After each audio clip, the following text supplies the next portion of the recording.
جن دنوں میری عمر 8 برس تھی، ہمارے گھر ایک لڑکا آیا۔ یہ ماجی کریم کا بیٹا تھا۔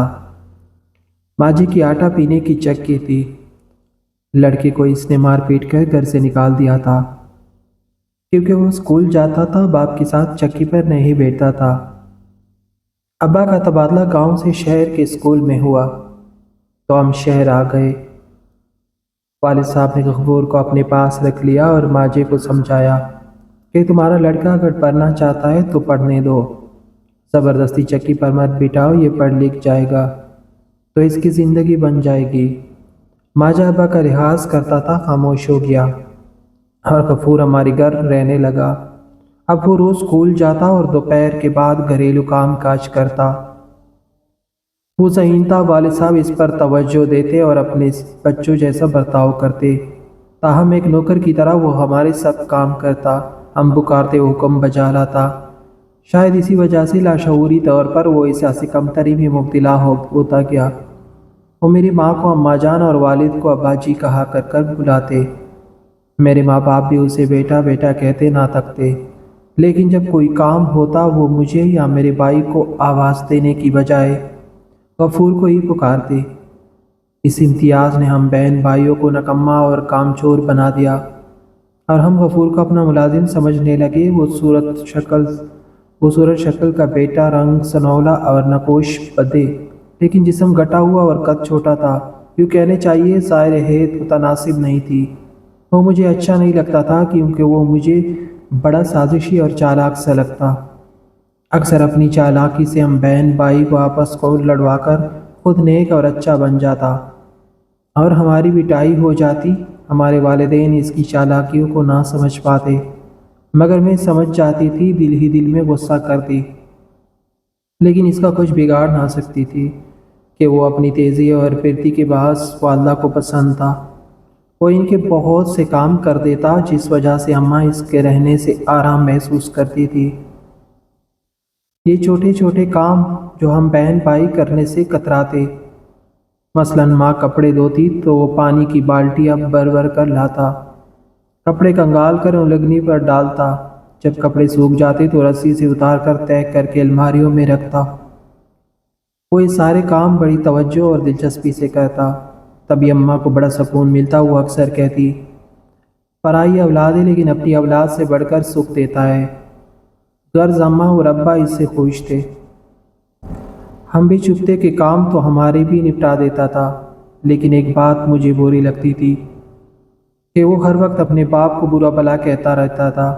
جب اسے پڑھانے بٹھاتے، غفور کے لبوں پر یہی الفاظ ہوتے کہ ماسٹر صاحب اگر آپ مجھے اپنے پاس نہ رکھتے تو آج میں گاؤں میں مٹی اور گوبر ڈھو رہا ہوتا یا چکی کا گدھا بن جاتا۔ آپ کی دولت علم کی دولت نصیب ہوئی ہے۔ ایک میرا باپ ہے جس نے مزدور بنانے کی خاطر مجھے گھر سے نکال دیا، اللہ اسے غارت کرے۔ ابا اس کو سمجھاتے کہ اپنے باپ کو برا نہ کہو، لیکن یہی ایک بات وہ نہ سمجھتا تھا۔ جب اس نے میٹرک پاس کر لیا تو ابا نے چاہا کہ وہ گاؤں لوٹ جائے اور کام میں اپنے باپ کا ہاتھ بٹائے، مگر وہ نہ مانا، منت کرنے لگا کہ آپ کا بیٹا ہوں، آپ کے پاس رہوں گا، کالج پڑھوں گا۔ میٹرک میں اس نے فرسٹ ڈویژن لی، والد صاحب نے کالج میں داخل کروا دیا، مگر کالج جا کر بھی وہ نہ بدلا۔ اس طرح کام کاج میں والدین کا ہاتھ بٹاتا رہا، گائے کا چارہ لاتا، دودھ دوہتا، بازار سے سودا سلف لا کر دیتا، مہمان آ جاتے تو ان کی خاطرداری میں مدد کرتا، قرض پیسوں کام اس کے ذمے تھے۔ BA کے بعد وہ ہمارے گھر سے چلا گیا، لیکن اپنے باپ کے پاس نہیں گیا۔ کچھ دنوں لاپتہ رہا، بعد میں کسی نے بتایا کہ لاہور میں پڑھ رہا ہے۔ مجھے افسوس ہوتا کہ اس کے رہنے سے میرے بھائی کامچور ہو گئے تھے۔ وہ پڑھائی سے جی چرانے لگے، میٹرک بھی نہ کر سکے، جبکہ ہمارے ٹکڑوں پر پلنے والا ایک معمولی لڑکا پولیس میں انسپکٹر ہو گیا۔ تربیت پاس کرنے کے بعد اس نے ہمارے ہی شہر میں ڈیوٹی شروع کر دی۔ کبھی کبھی ہمارے گھر آتا تو میرے والدین خوش ہو کر اس کی خاطرداری کرتے اور میرے بھائی کو اس کی مثال دیا کرتے۔ ایک دن اس نے والد صاحب سے کہا کہ وہ ان کا داماد بن کر ہمیشہ کے لیے اس گھر سے جڑ جانا چاہتا ہے۔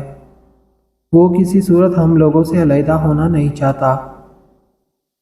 اس نے گویا ابو سے میرا رشتہ طلب کیا تھا، جبکہ میری منگنی تو بچپن میں خالہ زاد سے طے تھی، اور ویسے بھی وہ مجھے بالکل بھی پسند نہ تھا۔ ہم بہن بھائی تو ابھی تک اس کو اپنا ملازم ہی تصور کرتے تھے۔ امی نے مجھے افسردہ دیکھا تو صاف انکار کر دیا اور غفور سے کہا میری بیٹی کی منگنی ہو چکی ہے، تم سے رشتہ داری کا سوال ہی پیدا نہیں ہوتا۔ اس پر وہ منہ لٹکا کر چلا گیا۔ بہت دنوں تک وہ ہمارے گھر نہ آیا۔ ہم یہی سمجھتے کہ رشتے سے انکار پر ناراض ہو گیا۔ اس بات کو چند ماہ گزرے تھے کہ ایک روز صبح سویرے کچھ پولیس والے آئے اور والد صاحب کو بلا کر ایسی بات کہی کہ وہ سکتے میں آ گئے۔ گھبرائے ہوئے اندر آئے اور امی کو ایک طرف لے جا کر بولے، پولیس والے کہتے ہیں تمہاری لڑکی کا چال چلن ٹھیک نہیں ہے۔ وہ کسی مشکل سے نجات پانے کے لیے کسی نرس کے پاس گئی تھی، جس نے اس کے بارے میں یہ رپورٹ درج کرائی ہے۔ امی چیخ اٹھی کہ یہ جھوٹ ہے، سراسر بہتان ہے۔ ہماری پروین ایسی نہیں ہے، ان دنوں میں سلائی کڑھائی کے لیے اسکول جاتی تھی اور ڈپلومہ لینے والی تھی کہ امی نے مجھے یہ بات بتائی۔ میں رونے لگی۔ یہ ایسی بات تھی جو کوئی بھی لڑکی برداشت نہیں کر سکتی تھی۔ جب میں نے تو کبھی کسی غیر مرد کا منہ تک نہ دیکھا تھا، نہ میرا ایسا ویسا کسی شخص سے رابطہ یا واسطہ تھا۔ بھلا اتنا بڑا الزام کیسے سہتی؟ غم و غصے سے تڑپ کر رہ گئی۔ ابا بیچارے گھبرائے ہوئے بیٹھک میں بیٹھ گئے جہاں پولیس کا حوالدار بیٹھا ہوا تھا۔ اس سے کہا کہ یقیناً آپ کو کوئی غلط فہمی ہوئی ہے، میری بیٹی بہت نیک اور شریف ہے، وہ قطعی غلط چال چلن والی نہیں ہے۔ اس بات کی تصدیق اس کی ماں نے کی ہے، یہ کوئی اور پروین ہوگی۔ آپ مہربانی سے دوبارہ رپورٹ کی پڑتال کریں۔ حوالدار نے آنکھیں نکال کر کہا، میاں تو ایسے بہت سے شریف دیکھتے ہیں، تبھی خود کو شریف کہتے ہیں۔ پروین والد ماسٹر غیاث یہی تو نام ہے، مکان نمبر بھی تمہارا ہے، ہمیں غلط فہمی نہیں ہوئی۔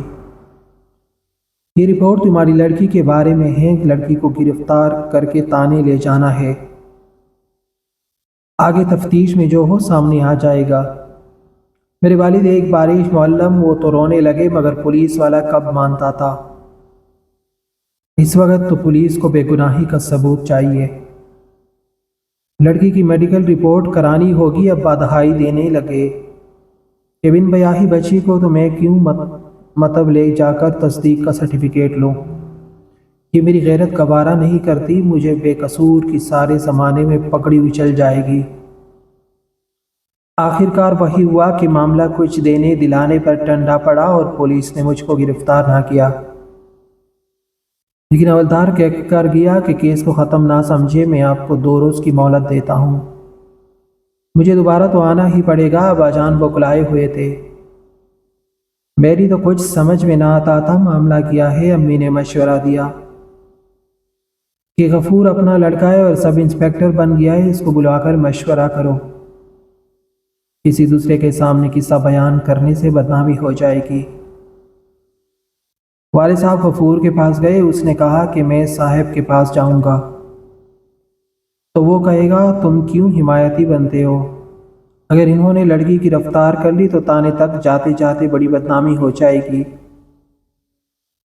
بے شک لڑکی بے قصور ہو، مگر یہاں لوگوں کی زبانیں کون بند کرے گا؟ پروین سلائی کے لیے اسکول جاتی ہے، کیا خبر آپ لوگوں کو پتہ نہ ہو؟ اس عمر کی لڑکیاں نادان ہوتی ہے اور راستہ بھی گلتا ہے جب پانی سر سے گزر جاتا ہے۔ طرح طرح کی باتیں کر کے غفور نے ابا جان کو قائل کر لیا کہ معاملہ پولیس کا ہے، اب جان پر کھیل کر عزت تو بچانی ہوگی، ورنہ بات گھر سے نکل گئی تو عزت نہ بچ سکے گی۔ تو پھر تم ہی کوئی حل نکالو، والد نے التجا کی۔ ایک حل اس مسئلے کا، پر پروین کا نکاح مجھ سے کر دیجیے، وہ قصوروار ہے یا بے قصور مجھے منظور ہے، اسے اگر میرا ساتھ منظور نہ ہوا تو کیس ختم کروا کے میں اس کی خوشی کی خاطر طلاق دے دوں گا۔ فی الحال آپ کی امانت ہوگی، کیس سے تو جان چھڑائیے۔ میں پولیس انسپیکٹر ہوں، پروین میرے نکاح میں آ جائے، پھر دیکھتا ہوں کہ کون اسے گرفتار کرنے آتا ہے۔ ابا کو غفور پر اعتبار تھا۔ انہوں نے اس کے کہنے پر عمل کیا اور میرا اس کے ساتھ نکاح کر دیا، مگر اس شرط یہی رکھی کہ جب تک کیس سے جان نہیں چھوٹتی رخصتی نہ ہوگی، اور کیس ختم ہونے کے بعد بھی پروین رضامند نہ ہوئی تو تم کو طلاق دینی ہوگی۔ پھر ہم اس کی شادی اس کے منگیتر سے ہی کریں گے، غفور نے اقرار کیا۔ ہاں ہاں ماسٹر صاحب، مجھے تو صرف آپ کی عزت بچانی مطلوب ہے۔ ایسا ہی ہوگا، میں ہرگز نکاح کا چرچا نہ کروں گا۔ کیس تو 2 4 دنوں میں ختم ہو گیا، کیونکہ یہ پولیس والا ہولدار غفور کا دوست تھا، اور اس کی ملی بھگت سے میں اسے ڈرانے آیا تھا تاکہ والد میرا نکاح غفور سے کر دے۔ یوں غفور نے اپنا مقصد حاصل کر لیا۔ نکاح کے بعد وہ کھلے بندوں ہمارے گھر آنے جانے لگا، مجھ سے مخاطب ہوتا، کانے پکواتا اور حکم چلانے کی کوشش کرتا۔ ادھر جب میرے منگیتر کو علم ہوا تو انہوں نے منگنی توڑ دی۔ بلاخر ایک دن غفور مجھے بیاہ کر اپنے ساتھ لے جانے میں کامیاب ہو گیا۔ شادی کے بعد وہ ٹھیک رہتا تو شاید مجھے اس قدر پچھتاوا نہ ہوتا، لیکن ایسا نہ ہوا۔ شادی کے بعد اس نے نہایت گھٹیا پن کا ثبوت دیا۔ والدین کو مجھ سے ملنے سے روک دیا۔ ابا جان نے اسے سمجھانا چاہا تو انہیں جھوٹے کیسوں میں ملوث کر دیا۔ جب میں نے احتجاج کرنا چاہا تو مجھے مارتا۔ میرے ذہن نے اسے شوہر قبول ہی نہ کیا، اور اس نے مجھ پر حاکمیت شروع کر دی۔ ایک دن مجھے دروازے کے ساتھ باندھ کر چلا گیا کہ تمام دن ایسی کڑی رہو گی تو دماغ خود ہی ٹھکانے آ جائے گا۔ میں رو رو کر پاگل ہوئی جاتی تھی، گھر کو باہر سے تالا ڈال کر چلا جاتا۔ اولاد ہو گئی تو وہ پھر بھی نہ بدلا۔ اس کی ذہنی حالت اور نفسیات کچھ عجیب و غریب تھی۔ رو رو کر زندگی کئی کتنے ظلم سہے، لکھنے کی تاب نہیں۔ کیا کسی کو بلیک میل کر کے زبردستی بیوی بنا کر اس کے ساتھ زندگی گزارنا جائز امر ہے؟ والدین چاہتے ہوئے بھی طلاق نہ دلوا سکے کہ ان کے مقابل ایک بااثر آفیسر تھا۔